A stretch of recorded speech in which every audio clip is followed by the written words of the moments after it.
Well, this season just took a turn for the dark.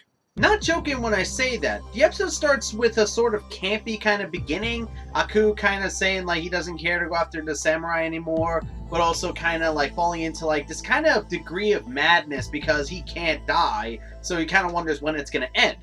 But then we also flip over to Jack, who is right now being attacked by the daughters of Aku, which leads to him being pushed to the end of his rope, and then we end up getting to see Jack's psyche, where almost like his subconscious takes the form of his, like how he used to look, basically saying there's no hope, there's no nothing, it should end, we should let it end, hinting towards suicide or otherwise. I know I might be reading a little bit into it, but let's be fair about that. If that's really Jack's subconscious, then deep down, maybe he does think that him dying is the best option, so he can finally just let it end and join his ancestors, and that's a very dark thing to think about.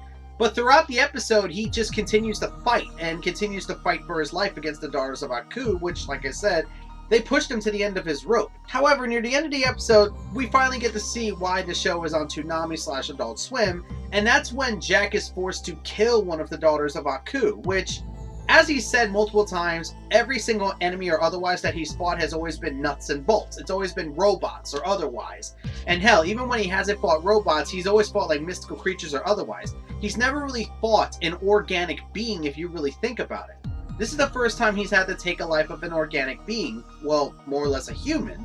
And you could definitely tell it affected him to some degree, but at this point in his life, he's kind of at the point that he has to fight to survive. Like, he has to, like, regardless of how that must feel, he has to keep going with what he's doing. And that's kind of how the episode really ends when you really think about it. I'll say this right now, animation-wise, I really like the style that they went towards. And the daughters of Aku being as powerful as they are, I know some people will say that they're overly powerful, but let's be fair about this. The daughters of Aku have been training for several years specifically to fight Samurai Jack, specifically to take him down. And Jack, in his current state, he's not at 100%, let's face it. He's going through mental turmoil with, like, you know, visions of his family and otherwise, and this idea that he might, like, you know, he might think about, you know, ending his life because that would make things a lot simpler.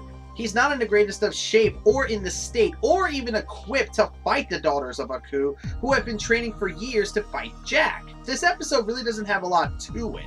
It's a very, like, build you up but then immediately break you down with a sledgehammer kind of episode. But it has a lot of hard-hitting moments. So all in all, what do I think about this episode?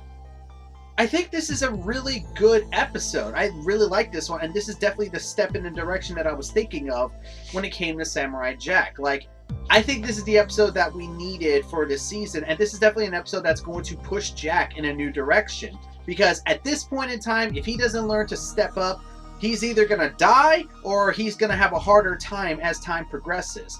But then again, we don't know what that really means for him. Like, does he really want to die or does he really want to live? I don't know. We'll find out as we progress throughout the rest of the season. And that's my speed impressions on Samurai Jack XCIII.